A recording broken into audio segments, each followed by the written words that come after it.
Shalom, I'm David Stav. I'm the Chief Rabbi of the city of Shoham and the chairman of the rabbinic organization Tzohar. And this is 18 questions, 40 Israeli thinkers from 1840. We'll begin where we always do. As an Israeli and as a Jew, how are you feeling at this moment in Israeli history? I feel that we live in a very special, heroic history moment of the Israeli society, of the Jewish people, which could be compared only to amazing events in the Bible. B, I believe that we are in a kind of intersection that could lead us to disasters or could lead us to opportunities that will cause for our flourishing and developing of the society. But we are in a really challenging and historical moment. I'm curious if you can share a little bit more about that, specifically being not just a leader, but also being an Israeli, a Jew who's here as well. How do you feel that your feelings differ in your leadership capacity, and then also being a Jew here and an Israeli here like everyone else? Look, I'm a father of 9 children, that all of them live in Israel. My 23 grandchildren live in Israel. I think I've never been in a doubt whether they will continue to live in Israel and if the Jewish state will survive.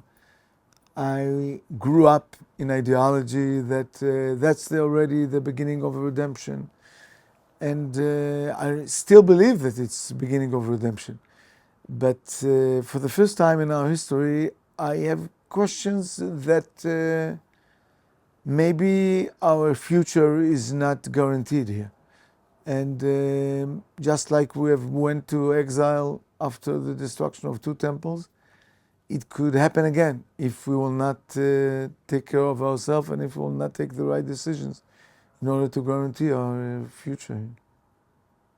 What has been Israel's greatest success and greatest mistake in the current war against Hamas?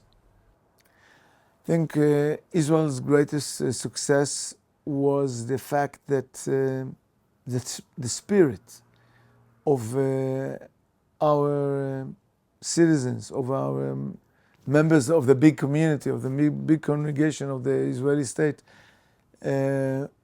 had such a high motivation to draft and to sacrifice their lives and to sacrifice their resources and their earning and their working just to guarantee and to help the future of our country. That was the biggest success, the fact that despite all the disputes and despite the crisis that was here after the judicial reform and all what happened before October 7th, despite of all this, we managed to create a spirit yesh me'ayin, something from nothing. From a deficit, we created a huge positive power. On the other side, that was the greatest mistake. The biggest mistake, I believe, of the Israeli leadership was that the leadership is dealing with politics, is not dealing with the society, doesn't show any empathy, doesn't take responsibility, doesn't try to unify people, and instead tries to go back to its political original basis and sticking to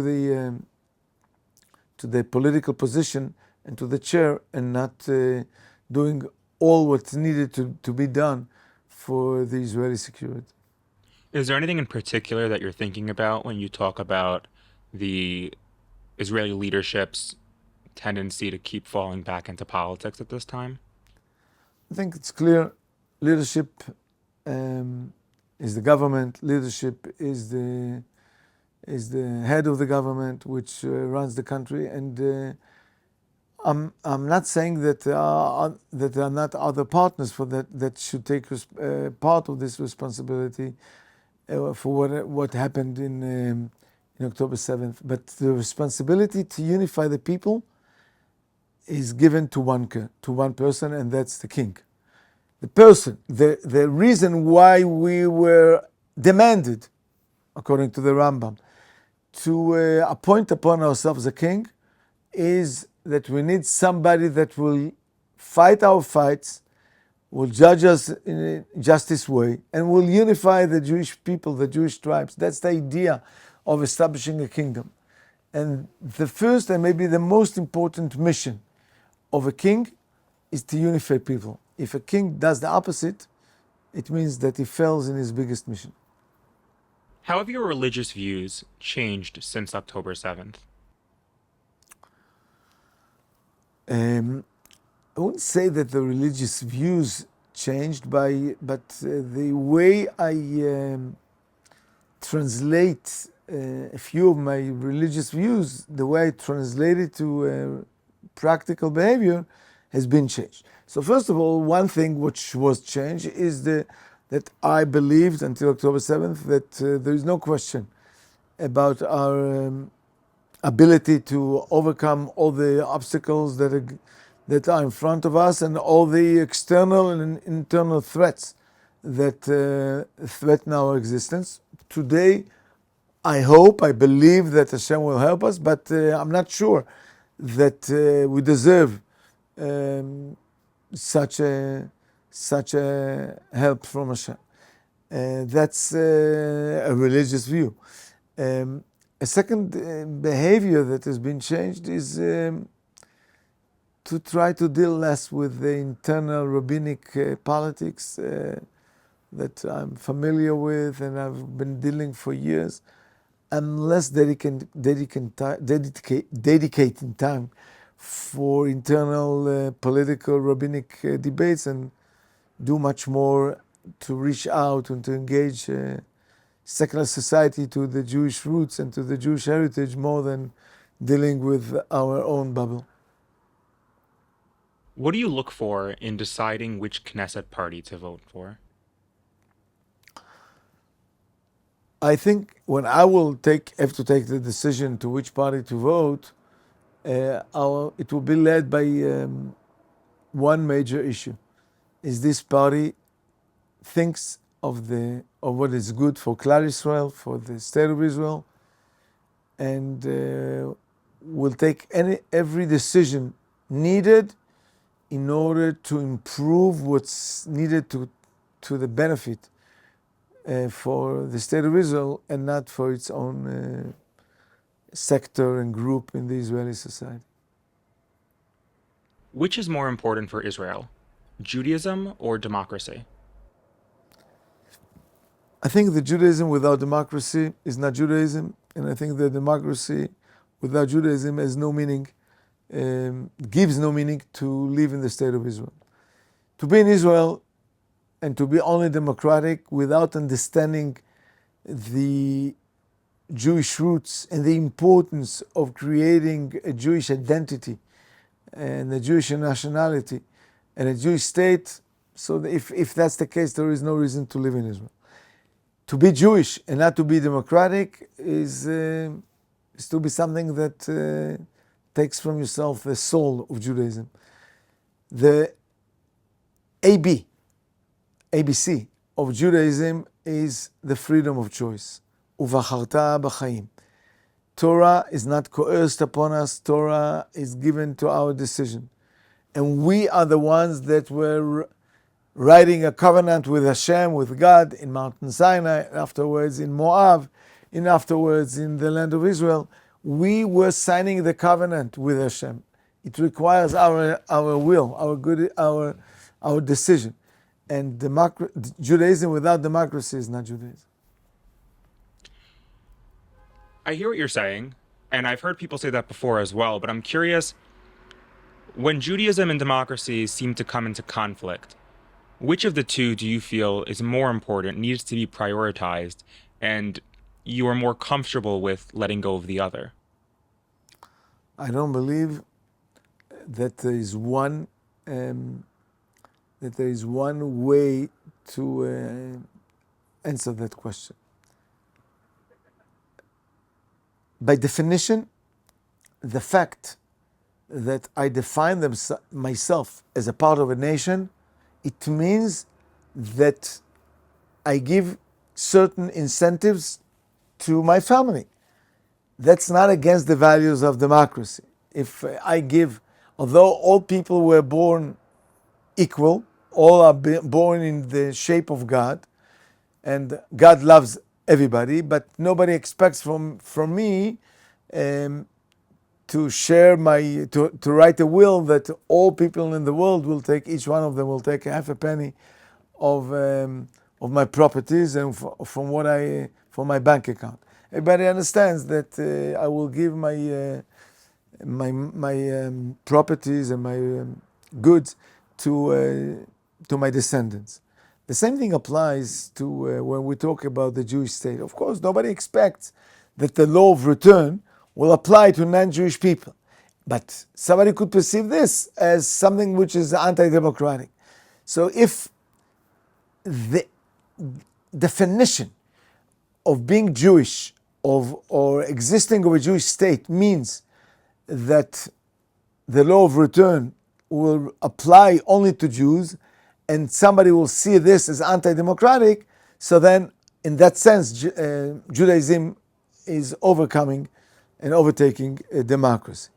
But if somebody will try to say in the name of Judaism that because Judaism requires and the Torah prohibits violating Shabbos or not observing Shabbos, and as a result of that we will coerce and we will force everybody to observe Shabbat in his home, and if he will not, we will not let him live in Israel, so then democracy is overtaking Judaism. But as I said in the beginning, I really don't believe that there is a contradiction. I think that these two values are intertwined together. The problem of sometimes of the rabbis is the lack of explaining why democracy and Judaism should live in coexistence and why it's necessary to Judaism, just as it's necessary to democracy, that these two values will coexist. Why would you say that is, that it's so important for them to coexist in the state of Israel?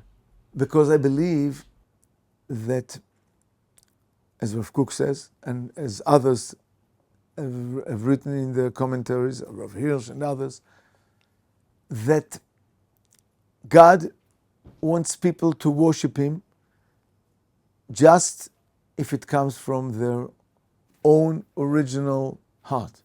He does not want people to worship Him because they are terrified by natural forces, because they are afraid that if you will not worship Him in this way, something terrible will happen to them, and that will be the main motivation for them to worship God. I believe that God loves us, and wants us to partner with Him in improving the world, in creating a world of justice, of law, of morality. That's the reason why He has chosen Avraham Avinu, and that's the reason why He has chosen the Jewish people. And if that's the case, it could not be achieved and could not be accomplished if this society would be forced to do something. People that are coerced to do things could not be partners to nothing. Should Israel treat its Jewish and non-Jewish citizens the same? Yes, very simple. And so is yes. You asked me in the beginning to give answers between 1 to 5 minutes, so yeah, I can give it to you in half a minute. The answer is yes. As it applies to them as individuals. As individuals, every man and woman are entitled to the same rights that Jewish men and women have. When it comes to national rights, there is only one nation that has the right to self-definition here in the land of Israel, and that's the Jewish people. That's the homeland for the Jewish people and not for any other nation. But as individuals, the Druze and the Cherkas and the Bedouins and the Muslims, Christians, whoever lives there has the right to live and to benefit the same rights. So if someone were to say that elevating the national rights of one group of people is not holding up democracy in the way that I think usually in the West it's understood. Do you see that type of contradiction, or where do you disagree with that type of assessment? Israel is the homeland of the Jewish people, and it's a Jewish state by definition. If somebody thinks that to define a nation or to define a state on nationality, it's anti-democratic, I think he's wrong in understanding what is democracy. Democracy doesn't mean that families lose their identity and nations give up their identity. I think democracy is about the rights of the individuals to freedom of speech, to freedom of work, to freedom of faith. But it doesn't mean that every state has to commit suicide and to give up its own identity. By the way, Rav Kook explains in one of his letters that this is the guide, that's the guidelines, or that's the line between democracy and committing suicide. Because the fact that I allow freedom of speech or freedom of faith doesn't mean that I allow committing suicide. And that's the boundaries.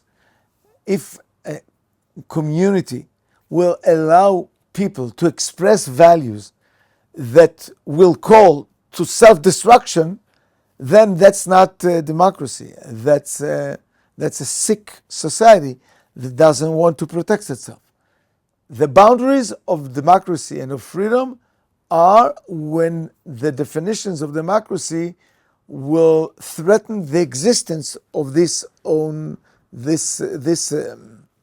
identity by itself. Now that Israel already exists, what's the purpose of Zionism? For me, Zionism is in the first and foremost gathering Jews from all over the world to the land of Israel.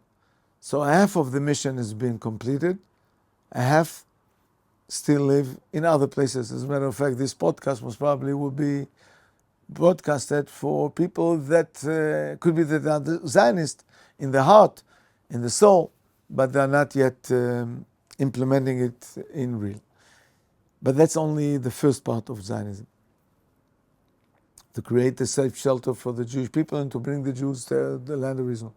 But I believe that the second part of our mission is the mission that is mentioned in the Torah. V'atem tiyu li mamlechet kohanim vegoy kadosh, you shall become a kingdom of priests and a sanctuary nation and sanctified nation.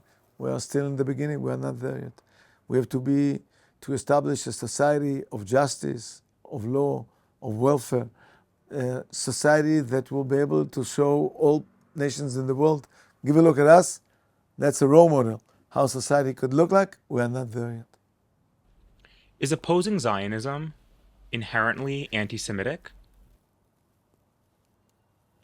You know, there is a famous speech Rabbi Sachs has given a few years ago that Zionism is that anti-Semitism dresses up in different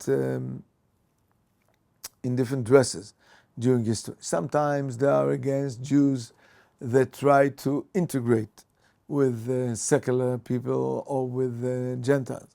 Sometimes it was against Jews that were segregating themselves. Sometimes it was because Jews lived with us. Sometimes it's because Jews lived somewhere else. I believe that everybody that is anti-Zionist is anti-Semite, but it's in a different dress. How does that view change for you, if at all, when thinking about religious anti-Zionists, primarily from the more of the yeshivish or the Haredi world? Or non-Zionists, perhaps, non or anti-Zionists, because there is that spectrum. I would say the following. If somebody would say, I'm anti the political movement of the Zionist movement because it is secular and it pushes people from being frum to being not frum, I could understand that very specific approach. But if somebody will say, I'm against Zionism because I'm against political entity for the Jewish people, but in essence, not just because they're secular or not. So then he's anti-God. There is no it couldn't be, you cannot be Jewish, of course not observant Jewish, and to be against the Jewish people. There is no meaning for being religious as an individual.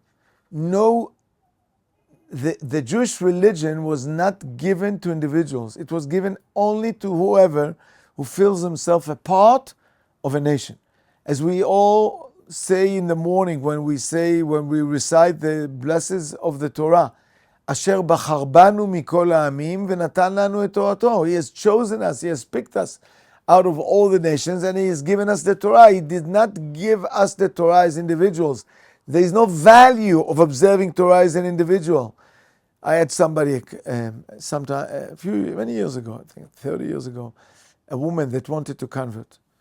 And she said, I asked her, where is she going to live? She mentioned the name of a place in England where was the closest Jewish community was 50 miles away from that place where they wanted to live. So I asked her, but it's very far from a Jewish community.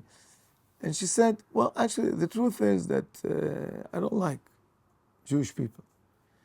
I don't want to be with their environment. So I said, look, to be a convert, there is no conversion without being in contact with the Jewish people. It's a package deal.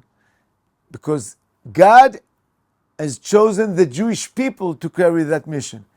And to be just Jewish, even if you were born as Jewish, and of course if you are a convert, but even if you are born Jewish, to be Jewish and to be against the Jewish people, meaning it's not Judaism, it's not Jewish religion, it's not Jewish nationality, it's nothing.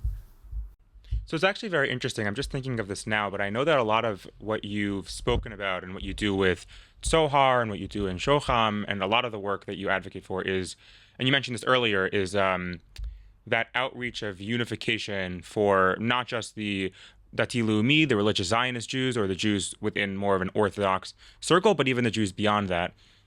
In America, it's probably in some form in Israel as well, but in America, there's definitely a much greater rise of anti-Zionist Jews who are secular, they're not Haredi, on college campuses, with a whole different set of considerations. I'm curious from the approach that you've taken for unifying or reaching out to a lot of the Jews in Israel, a lot of the secular Jews in Israel, the Chilonim, how you view that type of consideration given a new wave that we're seeing, which doesn't seem like it'll end when, Hamas ends. Well, I think that in America we face a very, very deep problem. Before I refer directly to your question, of millions of Jews that have lost any connection to Judaism. It's not only by marrying out, which is a part of the symptoms of that phenomena, but it's also, we see this in the numbers of people that are connected to all denominations, including the Reform and Conservative denominations, that we see that less and less Jews are connected to these denominations, which means that more and more Jews show less and less interest in being connected to the Jewish people altogether. Forget the state of Israel. Add to that, before I add to that, I believe that the main reason for that is because when the American Jew, when he arrives to the age of 12 to 18, 20, and he goes to the university and he asks himself, what does it mean for me to be Jewish? I'm not observing Shabbat, I'm not observing Kashrut. I don't think that the Jewish people are different than others. It has no relevancy to me. It doesn't make any difference for me. So why should I stay Jewish? And since he has no meaning, and he doesn't find any meaning in his Jewish identity, he says, so then what's wrong with assimilating and marrying out? All this is true before we started to say a word about the Zionism and the State of Israel. Add to that he hears from his friends that the State of Israel and the Jewish people are so terrible and they're doing so bad things, so many bad things to the Arabs and to the Palestinians. So then he says to himself, oh, not only that I never found a positive meaning in being connected to the Jewish people, now I have a negative reason why not to connect myself. And then he feels again that he has no reason to connect himself to what's going on in Israel and to Judaism altogether. I really believe that it has to be changed, but I refer to all these students as what we called hostages, tinokot shenishbu, kids that were kidnapped. That's kidnapped by culture, kidnapped by the atmosphere where they live, by the climate, by the social, cultural climate that they live in. I don't blame them. And for me, they are kidnapped children. I blame myself and I blame ourselves for not educating them, for not giving them an added value for what does it mean to be Jewish? What is the historical mission that we carry upon ourselves since the time Torah was given to us? What did we do good for the world, and what else should we do in the future for the good of the world, for the benefit of the world? I believe that these people never heard about the values that the Jewish people contributed to the Western culture, to the existence of this world. And as long as people don't find any positive meaning in connected and engaging to Judaism, I don't think that Zionism is their main problem. I think it begins somewhere very, very early in their lives, and in something which is much more fundamental than dealing with the question whether from the river to the sea is the solution or not. We are far in a distance from that question, because they have to understand what is Judaism altogether. Should Israel be a religious state? No. Can you say more? Yes. Israel should be a state for the Jewish people. If the Jewish people will be frum, will be observant, religious, so Israel will be a religious state. If the Jews in Israel will not be religious, it will not be a religious state.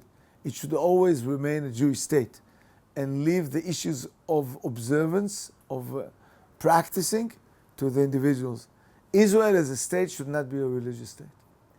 I'm curious if you can talk about how you understand that. I guess on two fronts. One is, I think that for many people, whenever they're dati, they're religious, and they're trying to think about the vision of Medinat Yisrael, of the state of Israel, and what it means today, the question of halacha, of Jewish law, definitely is on their mind, and what that will look like. Rav Herzog wrote about that, Rav Goren, and there's different things in that regard. So I'm curious, on that front, how you view the halachic dimension of what relevance that should have to a state, and then also in your role with Tzohar and having previously run for the Chief Rabbinate, how you understand all of those things. Okay. Well, this could be a class for 45 minutes and not... No, that's our problem. All of these questions could be a podcast. But this is in specific, because you're asking a halachic question, which is basically as to deal with a few halachic topics that are mentioned in the Gemara, in the Talmud, in which we get the impression that basically in a Jewish state there should be a religious coercion. As a matter of fact, the Talmud says that if somebody doesn't obey to certain rules in halacha, makim oto ad shetetze nafsho, meaning we should hit him until he dies if he refuses. I guess that none of us wants to live in a country where if somebody would get up late after the Zman of Kriyat Shema, which is a mitzvah taseh, a positive command from God to do, you don't want a father to hit his son up till death, if he refuses to get up in the morning if he came back late from Bnei Akiva or from the club or wherever he went to on tonight. You don't want his father to hit him to death. But the question is, okay, I don't want it. But if that's what the Talmud demands, if that's what the Torah demands, so that's why I said it requires a bigger discussion. But I will summarize it in one sentence. There's a difference between society that run by Torah laws when the people were accepting upon themselves the rules of Torah as the rules which will dictate their lives, and a society that never accepted it upon itself. Now, if the society will accept upon itself that they want parents to hit the kids to death in order to recite Kriyat Shema, okay, that's fine. But as long as people are not ready to do that, the Torah doesn't demand us to do that. A. B. I believe that there is a big difference between societies that lived in time when the only way to dictate rules was by showing power and by coercion, versus our period in mankind history, that we understand that today the way to talk to people is not by hitting them, is not by coercing them, but by convincing them. And therefore, Rav Kook says that in this generation, we don't coerce. In this generation, we talk. We talk, we inspire, we embrace, we never coerce. And that's my approach to the Jewish state. Now, having said that, in Tzohar, what we try to do in all areas, in all dimensions of life, is to expose people to what there is in their heritage. You can choose, take it or leave it. Very briefly, before you explain Tzohar, can you, like in one or two sentences, just give a snapshot for people who aren't familiar with how the Rabbinate operates in regards to Israel, what they do or don't have control over? Well, you have to understand that in Israel, unlike America, there is no civil marriage. And the only way to get married in Israel is through the Rabbinate. You can get married in Cyprus, and that's what tens of thousands of Israelis do.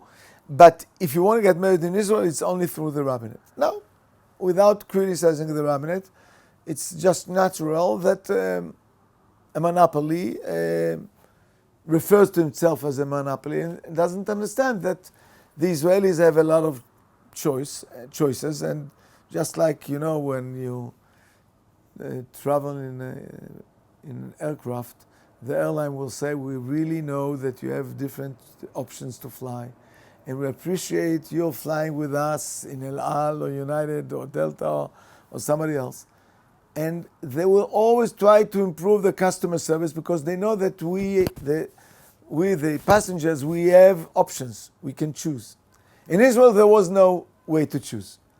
And once you don't have you don't have freedom of choice, it ruins up the system, because then the monopoly never tries to improve itself. And that's exactly what happens to the marriages in Israel. And the couples voted in the field. They went to Cyprus or decided whatever they will do, they will not get married in the Rabbinate. And that's why Tzohar started 28 years ago to establish our services in marriage. But we are already far away from marriages alone. We are doing a lot of projects, which, if I will summarize what we do, is to expose secular Israelis to Judaism in a not judgmental way, and in a way that offers without any attempt to make people frum, just to expose them. So we are now, I don't know when this podcast will be broadcasted, but we're now a few weeks before Yom Kippur. Yom Kippur last year, we had more than 600 locations of people that came to pray with us. We intend this year to do this as well. I think one of the central prayers in Tel Aviv, in the Hostages Square, will be with Tzohar. And people say to us and say to others, if not for Tzohar that gives us the freedom to choose whether we want to come or don't want to come, if not for Tzohar, we would never go to a shul on Yom Kippur. And I think that approach proves itself. And I wish we could copy that to the entire state, that the state will be offering and not imposing, because I believe that we pay a huge price in antagonism and hatred and ignorance of the Israeli society that doesn't want to be imposed, doesn't want to be coerced, and therefore, as a response to the attempts of coercion, responses in a very antagonistic way, and throws the baby with the dirty water. Doesn't want to study Tanakh, doesn't want to study Jewish heritage, doesn't know what's Birkat Hamazon and what's Sidur, as we can find hundreds of thousands of ignorant Israelis. And the reason for that is because once you try to control them or to coerce them, they will just react in the exactly opposite way. If you were making the case for Israel, where would you begin? If I would make the case for Israel in the campuses, let's say. Yeah, in general, if you were how to make the case for Israel. I believe that I will start from the truth. And the truth is where the Torah begins. That this land was given to us by Abraham. It was promised to us by God through Abraham, Yitzchak, and Yaakov. That's the truth. That's where we begin. And we were taken, I would say the story, I would summarize the story of the Torah. By the way, which is not denied by the Christians, which are a huge part of the world, and basically is not denied by the Muslims as well. And that's where I would start. Unfortunately, almost none of our political representatives begins with that.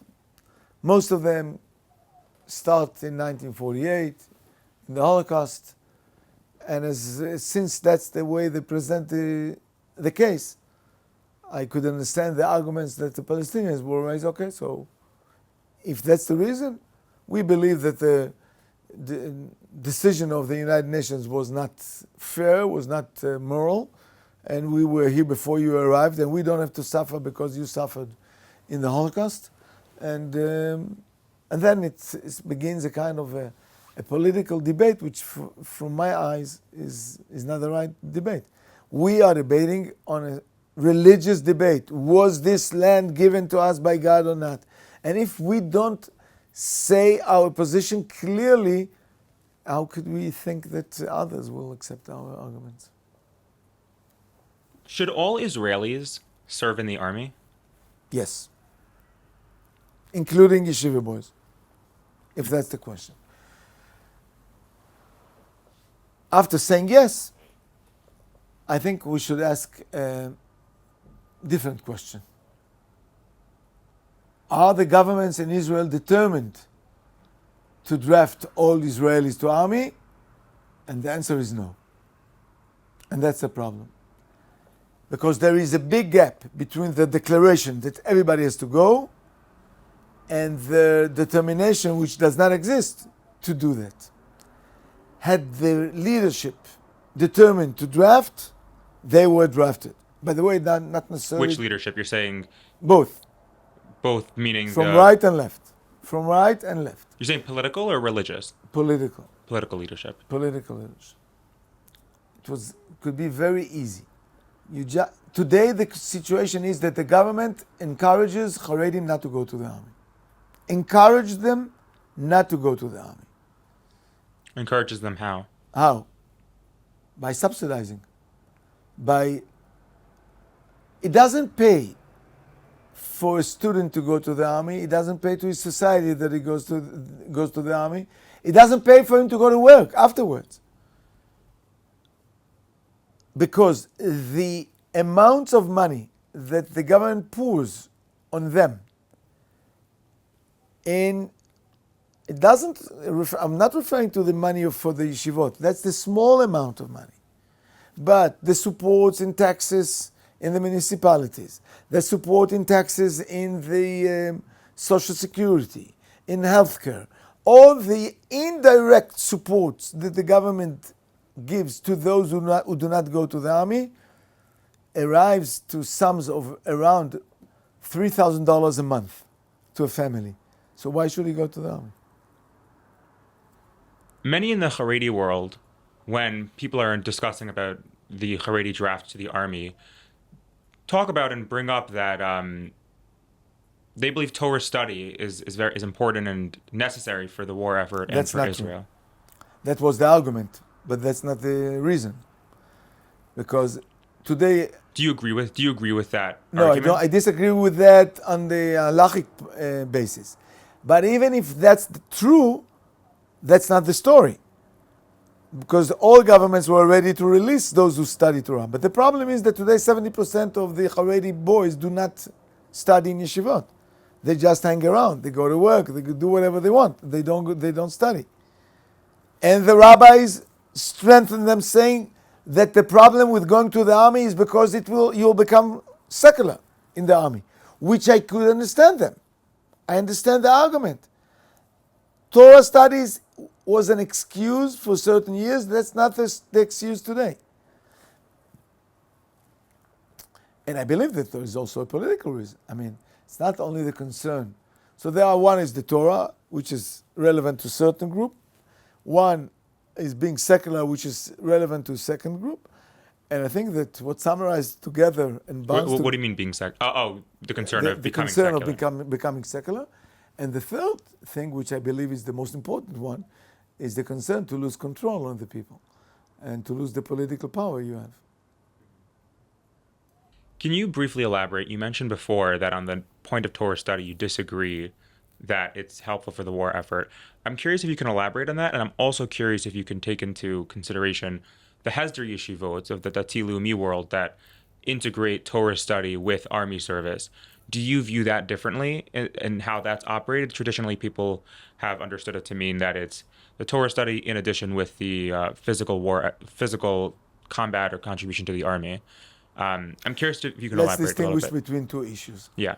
One issue is studying Torah helping to the Jewish people? The answer is 100% yes. Torah studies help to the Jewish people. The Gemara says that in tens of places, but it's clear if somebody is doing mitzvah, by the way, not only Torah studies, if somebody is giving charity, if somebody is observing Shabbat, every Jew that is doing positive way and avoids himself from doing negative things is helping the general effort of the Jewish people. That's not a question. What can we do? There is a mitzvah. We have to observe what Hashem commands us. And Hashem commands us to go to the army and to fight certain wars. There is no release in the Torah for those who study Torah from going to the army. Just like there is no release for somebody who studies Torah from putting on tefillin and from davening, there is no release for somebody that studies Torah to take the 4 minim and Sukkot and to sit in the sukkah. And there is no release for somebody not to go to the army and to fight against those who want to kill us. It's milchemet mitzvah, as Rav Eliashiv wrote in several places, as the Chazon Ish mentions in several places, and there is no release for yeshiva boys from going to the army to fight the wars of God. It's not the wars of Netanyahu. It's the fight and the wars of the Jewish people, and the fights of the Jewish people against the enemies that want to destroy us from the root is the fights of God, and we are commanded to fight the fights of God. Can questioning the actions of Israel's government and army, even in the context of this war, be considered a valid form of love and patriotism? I didn't understand the question. Can questioning the actions of the government or the army, even as it relates to the war, of course, can those things be considered a form of love and patriotism? People could criticize government, and that's not... I see myself as somebody that sometimes criticizes, sometimes compliments the government. I think everybody has his freedom of judge to think and to say whatever he thinks about the behavior of the government. Sometimes it's perceived to be behaving in a proper way. Sometimes they are mistaken, just like every human being. What do you think is the most legitimate criticism leveled against Israel today? As long as criticism is based on facts, and as long as criticism is based on values that are implemented in other places under the same circumstances, it's legitimate. I don't accept, it's not legitimate to criticize Israel bombing civilian areas when the Americans in Afghanistan and Iraq were doing 10 times more and worse than that. That's Hippocratic criticism. It's not legitimate if somebody is behaving himself in a not a proper way, and a soldier is not doing the right thing to an Arab or to a Palestinian, he should be criticized. I expect for my army to be moral, and I expect my government to be moral, but I expect the criticizers of the government on morality that they should use the same criteria to criticize us in their own activities. And is there a specific type of criticism that you've heard that's usually leveled against Israel that you think that's one of the more legitimate ones? Criticism that were said in Israel in different areas, yes, it could be legitimate. People had. Is there an example that you're thinking of? In moral issues or in political decisions? It's not the same. Your choice. In moral That's what I said, decisions, yeah. I believe that our government and our army is the most moral army in the world. And therefore I don't see any, I didn't find any criticism that was legitimate. When it comes to political decisions, I think that a lot of criticism was legitimate. If people criticized the government for making the war too long because of political reasons, or this is a legitimate criticism. I don't know if it's true or not, but it's a legitimate criticism. If people criticize them for not using, for not going into Rafah in the beginning of the war and waiting with the story of Philadelphia Trail until now, that's a legitimate criticism. Every criticism that is political is relevant. If you criticize on moral basis, when you yourself don't behave in a moral way, that's not legitimate. Do you think the state of Israel is part of the final redemption? Of course.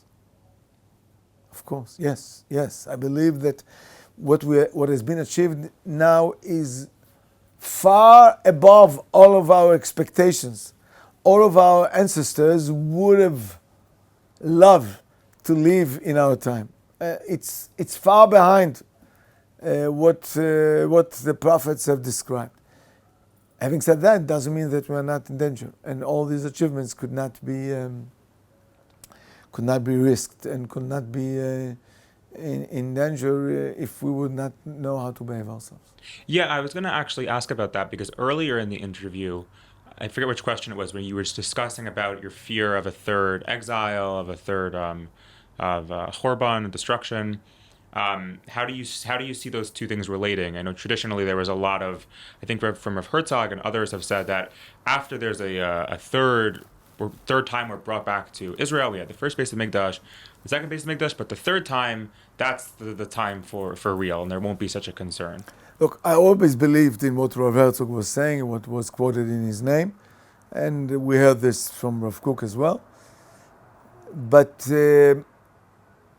I never believed, despite the fact that I believed that in what they said, that God works for us or by us, and we cannot dictate Him how to run the world. And I guess if, God forbid, something bad will happen to the state of Israel, so then we'll understand that what we had now is not the third temple. We'll find ways to settle Rav Kook and Rav Herzog. But I believe that it's given to us, and God has given us an opportunity. And He wants us to improve our ways and to make this redemption the final one. But we have to work very hard for that. Is Messianism helpful or harmful to Israel? Depends what Messianism is. If Messianism means that you work and you are not afraid and you are determined to continue despite difficulties, so then it's helpful. If Messianism causes you to be arrogant to others, if Messianism causes you to be not moral, if Messianism causes you to be extreme, if Messianism causes you to be somebody that doesn't listen to the professionals in your office, etc., so then it makes a huge damage. Do you think peace between Israelis and Palestinians will happen within your lifetime? No. Can you say more? Look,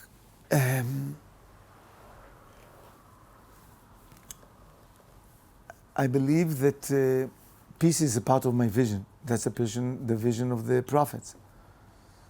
but I'm also realistic. And I know whom we deal with. And until they will be deterred, there will not be peace.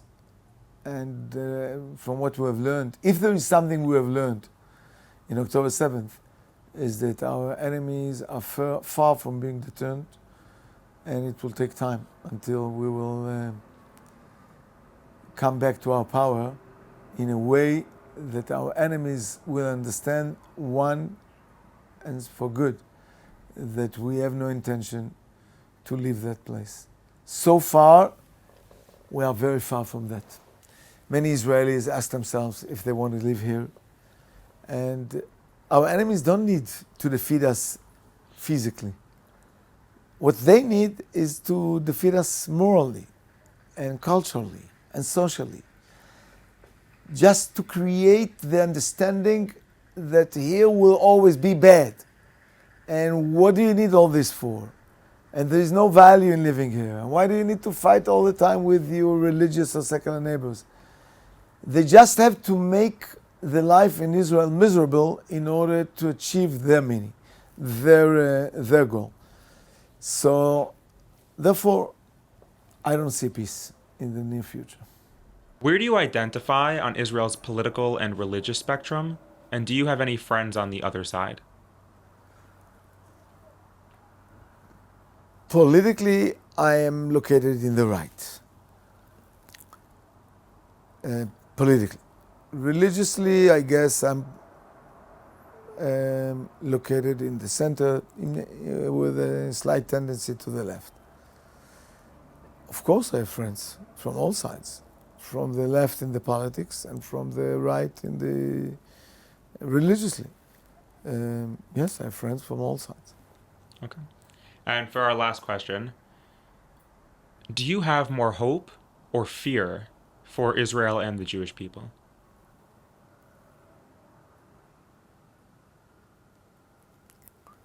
No, we have a lot of hope. We don't have the privilege to be desperate. We didn't get that gift from God 76 years ago, just that we will waste it and to mess it up. No, we don't have the privilege to fear. But I would lie to you if I would tell you that from time to time I don't get that feeling of fear of what's going to happen to us. But what motivates me and what leads me and what I'm trying to convey to myself and to my congregants and to my listeners and the audience, that wherever I am, is that we are gifted with a huge gift of the State of Israel, of the Jewish people, and we have a big hope to strengthen and to go from strength to strength. And Bezrat Hashem, we will overcome that challenge and the obstacles that have been rising in the last 2 years. Okay, Rabbi Stav, thank you so much for answering our 18 questions. Anything that we didn't ask that you think we should have? No, but I'm afraid it was much more than 18, or maybe I'm wrong. Thank you. Shalom, shalom.